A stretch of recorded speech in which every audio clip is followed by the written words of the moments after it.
ఆంధ్రప్రదేశ్ ప్రభుత్వానికి సంబంధించి కీలకమైన శాఖ పంచాయతీరాజ్ శాఖ. అలాగే ఆంధ్రప్రదేశ్ వెన్నుముకి శాఖ, ప్రభుత్వ ఉద్యోగులు, అనేక సంఘాలు, వారి నాయకులు, వీరందరూ ఈ రోజున ఇక్కడికి వచ్చి నాకు అభినందనలు తెలుపుతున్నందుకు మనస్ఫూర్తిగా మీ అందరికీ పేరు పేరున నా హృదయపూర్వక ధన్యవాదాలు. మనం క్షమించాలి, కొంతమంది సంఘాల నాయకులు వచ్చినప్పుడు మొదటి రోజు ఛార్జ్ తీసుకున్నప్పుడు చాలామంది ఎక్కువ వచ్చేయటం వల్ల నాకు ప్రత్యేకమైన ఇబ్బంది ఉంటుంది. సో దాంట్లో మీ సంఘాల నాయకులందరినీ కలుసుకోలేకపోయారు, దానికి క్షమించాలి. అందుకని వెంటనే నా దృష్టికి రాగానే వెంటనే మీకు ఫోన్ చేసి మీతోనే మాట్లాడినట్టున్నాను. అంటే నా ఉద్దేశం ఏంటంటే నిర్లక్ష్యం చేసే వ్యక్తిని కాదని చెప్పడానికి,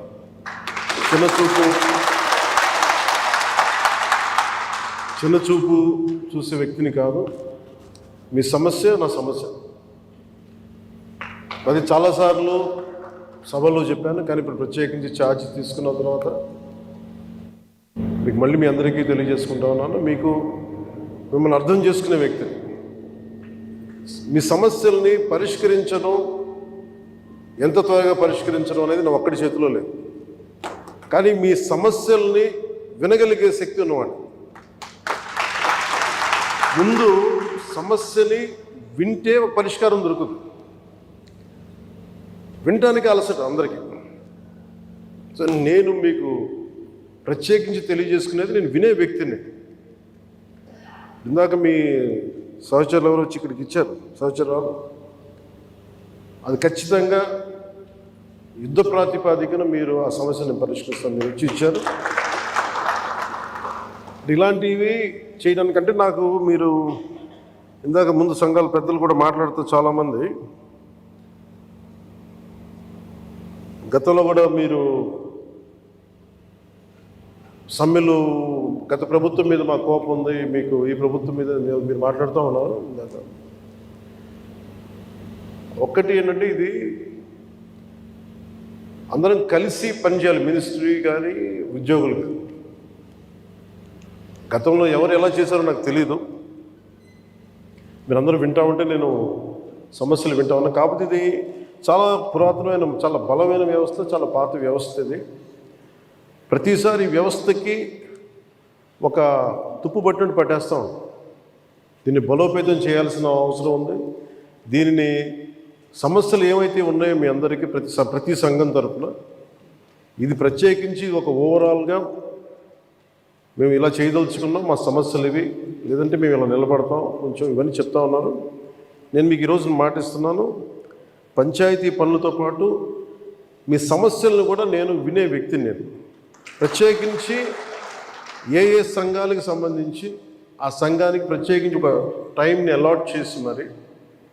కాకపోతే నాకున్న సమస్య ఏంటంటే, అందరూ కొంచెం ప్రిపేర్ అయ్యారండి బాగా. అంటే నేను చాలా శాఖలు ఉన్నాయి, మిగతా పనులు కూడా చూసుకోవాలి. కాబట్టి మీరు బాగా ప్రిపేర్ అయ్యి వచ్చి ఒక పరిష్కార మార్గం కూడా తీసుకెళ్ళండి. దాదాపు ఇలా ఆలోచించవచ్చు, ఇలా చేయొచ్చు. ఇందాక మీరు మాట్లాడుతూ అన్నారు, గత ప్రభుత్వం అంటే అంతకుముందు 2014 వచ్చినప్పుడు మా మీద కొంచెం కెనుకుందన్నట్టుగా మీరు అన్నారు ఇందాక. అది అంటే భయపెట్టేవాడికి భయపడతారు, కానీ కొంచెం ఓపెన్గా సహజంగా కొంచెం వినే వాళ్ళతోటి ఎక్కువ ఆ బాధను మేము గత ప్రభుత్వం మిమ్మల్ని అందరినీ భయపెట్టింది, అది నేను అర్థం చేసుకోగలను. కానీ మేము మీకు భుజం కాసే వ్యక్తులు. ఇది ఒక వ్యవస్థని తిరిగి బలోపేతం చేయాలంటే చాలా చాలా కష్టసాధ్యమైంది. నాకు నిజంగా చెప్పాలంటే ఒకసారి ఇది నేను చాలా ఆనందంగా ఎంచుకున్న శాఖ. నేను ప్రభుత్వ ఉద్యోగ కొడుకుని, ఆ జీతాల మీద మేము పెరిగిన వాడిని. మా నాన్న జీతాలు రాకపోతే మమ్మల్ని స్కూల్ బయటికి పంపించి మళ్ళీ జీతాలు వచ్చిన తర్వాత మళ్ళీ స్కూల్లోకి అలౌ చేసినాయి, అవి కూడా ఉన్నాయి నా సంఘటన. అలాంటి సంఘటనలు ఉన్నాయి. అందుకని కష్టాన్ని అర్థం చేసుకోగలను. అంటే 1వ తారీఖు జీతం రాకపోతే ఏమవుతుంది నాకు అనుభవం ఉంది. అలాగే ఆఖరి వారంలో డబ్బులు అయిపోతే కూడా ఆ పరిస్థితి కూడా నాకు తెలుసు. మా పొరపాటున మేము ఏదో ఇవి జరిగిపోయినాయి, కానీ మేము ఇలా ఈ సినిమా రంగంలో ఉండటం వల్ల బేసిక్గా చాలా సాధారణ స్థాయి నుంచి వచ్చాం కాబట్టి అన్నిటికంటే కూడా సాధారణ స్థాయి మాకు భగవంతుడి వచ్చిన మమ్మల్ని తీసుకొచ్చిన సాధారణ స్థాయి కష్టాలని మేము మర్చిపోం. అందుకని ఈ రోజున రోడ్ల మీద బయటికి వెళ్ళి ఎందుకు ఆగి ఎందుకు మాట్లాడుతానంటే ఆ కష్టం ఎలా ఉంటుందో నాకు తెలుసు. ఇందాక మీరు ఇచ్చిన రిప్రజెంటేషన్ కూడా ఆ కష్టం ఎలా ఉంటుందో నాకు తెలుసు. సో ఇలాంటి స్పందనకి వెంటనే ఉంటుంది కదా. నేను కోరుకునేది అంటే మిమ్మల్ని గత ప్రభుత్వం మిమ్మల్ని భయపెట్టింది. అంతకుముందు ఉన్న ప్రభుత్వంకి మీరు ఏదైనా ఒక నిరసన చెప్పడానికి చాలా బలంగా చెప్పగలిగేవారు. కానీ ఇప్పుడున్న కూటమి ప్రభుత్వం మీకు అండగా నిలబడుతుంది. ఫస్ట్ ముందస్తుగా మేము మీతో గొడవ పెట్టుకోవడానికి లేదు ఫస్ట్. ఎందుకంటే బ్యాడ్ బ్లడ్ ఉండకూడదని ఫస్ట్ ఫోన్ చేశాను మీకు.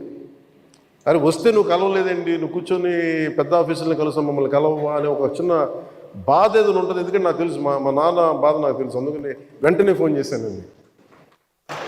ఆ కష్టం నాకు తెలుసు.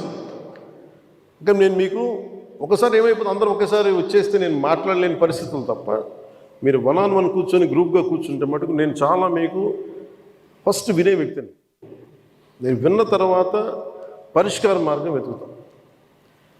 సో మీకు గత 10 రోజుల్లో గత ఛార్జ్ తీసుకున్నప్పటి నుంచి నేను రివ్యూలు చేస్తూ ఉంటే ఉన్న పరిస్థితి, మీరు ఉద్యోగాలు లేవు, లేదంటే మనకి పర్మనెంట్ చేయలేదు, లేదంటే కూర్చొని గ్రేడేషన్ మార్చాలి, లేదంటే 2003 మాకున్న ఓల్డ్ పెన్షన్ స్కీమ్ అప్లై చేయాలి, రకరకాల అనేక సమస్యలు ఉన్నాయి. వీటన్నిటినీ చాలా క్షుణ్ణంగా మీ దగ్గరతో వింటాను. కాబట్టి వీటన్నిటికీ మించి మూలం ఆర్థిక మూలం.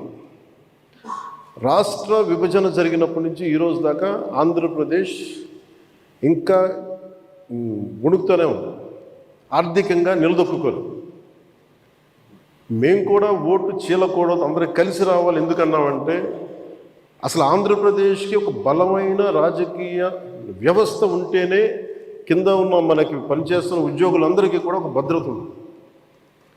ఇందాక మాట్లాడుతూ ఉంటే కూడా ఐఏఎస్ అధికారులతో వాళ్ళకి కూడా డిఏలు ఇవ్వలేని పరిస్థితి ప్రభుత్వం. ఒక 90,000 రూపాయలు వాళ్ళకి రావాల్సింది 4% ఇంక్రీజ్ వచ్చింది. మాకు అన్ని బకాయిలు తీసుకుంటారు, 90,000 ఇవ్వాలి, వదిలేశారు. ఇంక రావని చెప్పి వదిలేశాను. ఐఏఎస్ అధికారులు చెప్తా ఉన్నాను. అంటే ప్రైవేట్ వీళ్ళందరూ ప్రాఫిట్ పొందుతూ ఉన్నారు. డబ్బు ఉంది, కానీ డబ్బుని వ్యక్తులు సొంతం చేసుకున్నారు. రాజకీయాల్లో కూర్చొని గత ప్రభుత్వం స్థాయి దాన్ని పెంచేసింది. అది మేము కరెక్ట్ చేయాలి. అందుకని మేము చాలా నిబద్ధతతోటి నిక్కచ్చిగా ఉండే వ్యక్తులు మేము కట్టుబడి ఉన్నాం. సో మీకు మేము మాట ఇచ్చేది కూడా ముందస్తుగా అసలు ఫస్ట్ ఆర్థిక పరంగా అసలు ఎలా ఉంది రాష్ట్రం, శ్వేతపత్రాలు రిలీజ్ చేయబోతుంది. ఆర్థిక పరంగా ఎంత ఏ పరిస్థితిలో ఉంది, ప్రతి డిపార్ట్మెంట్లో ఎంత డబ్బు ఉంది, ఏ డబ్బులు ఉన్నాయి, అసలు ఏమైపోయిన. ఉదాహరణకి పొద్దున ఏదో రివ్యూ చేస్తూ ఉంటే నారాయణ గారితో మాట్లాడుతూ ఉంటే అంటే ఏ పరిస్థితిలో ఉన్నాయి చెప్తాను. ముఖ్యంగా మన పిఆర్కి, మన పంచాయతీరాజ్ సంబంధించి 15th ఫైనాన్స్ కమిషన్ అసలు డబ్బు లేదు, మ్యాచింగ్ గ్రాంట్ ఇవ్వలేదు. దాదాపు కొన్ని 1,000 కోట్లు రావాల్సింది రాలేదు. ఇప్పటికి ఈరోజు కూడా కూర్చోబెట్టి దాదాపు 1,800 కోట్లు అనుకుంటున్నా, 1,580 కోట్లు, క్లోజ్ టు 1,600 crores రావాలి. సో 15th ఫైనాన్స్ కమిషన్ డబ్బులు వదిలేసుకున్నాం. జల్ జీవన్ మిషన్ లాంటిది గోల్డెన్ నిధులు ఉన్నాయి. సో ఏ పథకం, కేంద్ర పథకాలకి ఇవన్నీ చూస్తుంటే కేవలం మ్యాచింగ్ గ్రాంట్ ఇవ్వలేకపోవడం. నేను అధికారులు పొద్దున్నుంచి గత రోజుల నుంచి నేను అడుగుతా ఉంటే ఒకటే అడుగుతున్నాను, ఏమైనా అంటే మీ బాధ్యత కదా, మీరు ఎందుకు లేరు ఇట్లా అని అడిగారు. సమస్య ఏమైంది, సరైన నాయకత్వాన్ని ప్రజలు ఎన్నుకోలేనప్పుడు ఇష్టారాజ్యంగా ప్రవర్తించారు.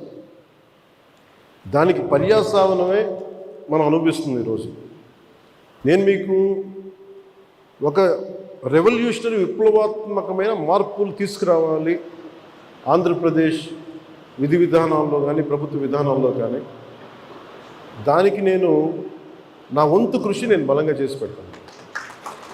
మీకు ఏదో ఒక రోజు వారానికి మీ సమస్యల మీద ప్రత్యేకించి దృష్టి సారిస్తాం. అంటే ఈరోజు కూర్చుంటే ఒక సపోజ్ నెల రోజుల్లోపు నాకున్న సమయంలో, అందుకే నెల రోజులు అంటే అది 2 వారాల్లో కానీ మీరు చెప్పండి, నాకు ఇంత టైం పడుతుంది, ఒక్కొక్క వింగ్ని అర్థం చేసుకోవాలి. ఇప్పుడు మీరు చెప్పారు ఈ ఫిట్మెంట్లు కానీ మనకి పిఆర్సీ కానీ, అలాగే కమిషనర్స్ని ఇప్పుడు దాకా అపాయింట్ చేయలేదు. ప్రతిదీ కూడా మీరు క్షుణ్ణంగా చెప్తే నేను కన్సర్న్ అధికారులతో మాట్లాడి నేను ఏం చేయగలంటే, నేను టాస్క్ మాస్టర్ ముందు సమస్యకు పరిష్కారం వెతుకుతానని చెప్పేవాడు. నేను పారిపోయే వ్యక్తిని. నాకు రాజకీయాలు నాకు అవసరం లేదు. నాకు నేను ఎందుకు వచ్చానంటే ఇది నా నేల అనుకొని వచ్చాను. ఇది ఎవరో మీ తరపున నిలబడి మాట్లాడటానికి ఇన్ని కోట్ల మందికి నిలబడాలి, నా వంతు కృషి చేయడానికి వచ్చాను. దాంట్లో భాగం మీ భవిష్యత్తుకి, మీ భద్రతకు కూడా నేను మనస్ఫూర్తిగా మాటిస్తున్నాను, ఇది నిలబడి. సో నేను కోరుకునేదల్లా మీకు ఈరోజు నేను అద్భుతాలు చేసేస్తాను, అన్ని సమస్యల్ని పరిష్కరించేస్తాను నేను చెప్పను. ముందు నేను అవగాహన చేసుకోను. శాఖాపరమైన అవగాహన చాలా చాలా అవసరం. అలాగే దీంట్లో ఎంతమంది ఉద్యోగులు ఉన్నారు, ఏ స్థాయి ఉద్యోగులు ఉన్నారు, ఏమేమి చేయాలి, వీళ్ళందరికీ ఏ సమస్యలు ఉన్నాయి, ఇది ఒకటి. మీరు 2 రకాలు స్టడీ చేయాలి. ఇవన్నీ చేసిన తర్వాత ఒకటి పంచాయతీలని దానికి పునర్వైభవం తీసుకురావడం, గత వైభవం తీసుకురావడం పంచాయతీలకి. అలాగే పంచాయతీరాజ్ వ్యవస్థ నా కోరిక ఒకటే, ఈ 5 ఏళ్ల కాలంలో ఆంధ్రప్రదేశ్లో ఉన్నంత బలమైన పంచాయతీ వ్యవస్థ మనకి భారతదేశంలోనే లేదని అలాంటి సర్టిఫికేట్ తెప్పించుకోవాలని నా కోరిక. అందుకని బలమైన ఆలోచన విధానంతో ఉన్నాను. కాకపోతే మీ అందరి సహకారం కూడా కావాలి. కానీ నేను ఒక్కడిని చేసేది కాదు. మీ అందరి సహాయ సహకారాలు, మీ సలహాలు, సూచనలు లేకపోతే నేను కూడా ఏం చేయను. కానీ నేను మీకు అందుబాటులో ఉంటాను. మీకు ప్రత్యేకించి మీ ఈ ముఖ్యంగా మీరు కోరుకుంటుంది అన్నిటికంటే దారుణ బాధ అనిపించింది, నెలకి జీతాలు ఇవ్వడం పక్కన పెట్టి జీతాలు పెంచాలని అడగాలి, కానీ నెలకి జీతాలు వస్తే చాలు అనుకునే 1వ తారీఖు జీతాలు వస్తే చాలు అనే స్థాయికి పెరిగిపోయింది. సో అభివృద్ధి అనేది లేదు, నిధులు లేవు. వీటన్నిటి మధ్యలో now governance is a great challenge for all of us. కానీ మాకేం నమ్మకం ఉందంటే పెట్టుబడులు తీసుకురాగలం, అభివృద్ధి పదంలో ముందుకు తీసుకెళ్ళగలం, ఒక ధైర్యం చాలా బలంగా ఉంది. సో మేము బలంగా మీకు చేసి నీకు నెక్స్ట్ మీటింగ్ నేను మీకు తెలియజేస్తాను, సంఘాల పెద్దలందరికీ, నాయకులందరికీ. హరిప్రసాద్ గారికి నా పొలిటికల్ సెక్రటరీ, అలాగే మన పంచాయతీరాజ్లో కూడా కొంత ఆయన సహాయం తీసుకుంటాను. వరప్రసాద్ గారు వీళ్ళందరూ ఉన్నారు. కానీ ప్రత్యేకించి ఇంకొంచెం మీకు ఎక్కువ నమ్మకం కలిగించడానికి నేను అందుబాటులో ఉంటానని చెప్పడానికి, మీరు సమస్యని ఇన్ని సంఘాలు ఉన్నాయి, వీళ్ళకి ఈ సమస్య ఉంది, ఇది మాకు క్షుణ్ణంగా ఈయనేమంటారని మిమ్మల్ని ఈ రిపోర్ట్ చేసి పట్టుకురండి నేను మాట్లాడతాను. సో మీరు అది కుదిరితే మనం అక్కడ క్యాంప్ ఆఫీస్లోనే కూర్చుందాం, లేదంటే ఒకసారి ఏదైనా కూర్చోబెట్టి మీకు మీరున్న చోటకి అన్నీ బాగుంటాయి, నేను కూడా రావడం నాకు సిద్ధం. నాకు అలాంటి ఇబ్బందులు కూడా ఏమి. సో ఇవన్నీ దృష్టిలో పెట్టుకుని నాకు ఇప్పుడే ఛార్జ్ తీసుకున్నాను కాబట్టి కొద్దిగా నాకు కొన్ని రోజులు సమయం ఇవ్వండి. నాకు సమయం ఇచ్చిన తర్వాత మీతో కూర్చొని మన సాధక బాధకాలన్నీ మాట్లాడుకుని, ముందు మీరు ఆనందంగా ఉంటే తప్ప ప్రజలకి మిమ్మల్ని ఆనందంగా ఉంచలేదు. నాకు మీరు ఆనందంగా ఉండాలని మనసావాచ ఆకాంక్షించాను. అలాగే మీ సమస్యనమ్మా నేను వెంటనే అది మాట్లాడేస్తాను. నేను లాస్ట్ టైం కూడా చేయించాను, 2014లో కూడా ఇలాంటి ఇష్యూ ఏదో ఉంటే నేను అది ప్రత్యేకించి చేయించాను. It will be done. అది మేమే కూర్చోబెట్టి చేస్తాను, అది మట్టు కొంచెం మాట్లాడుతున్నాను చెప్తాను. సో మీ అందరికీ ప్రత్యేక ధన్యవాదాలు తెలుపుకుంటే, అంటే నేను ఎంత అవగాహన చేసుకున్నాను అనడానికి మీరు చెప్పిన ప్రతి పాయింట్ యాజ్ ఆన్ నౌ నేను నోట్ చేసుకున్నాను. దీని మీద నేను అంటే వీటి మీద కూర్చొని నెక్స్ట్ టైం మీటింగ్ నాకు కొంచెం ప్రిపరేటరీ వర్క్ కావాలి, అందువల్ల కూర్చొని మీతో మాట్లాడతాను తెలియజేసుకుని మీ అందరికీ ప్రత్యేకమైన ధన్యవాదాలు తెలుపు సెలవు తీసుకున్నాం. జై హింద్.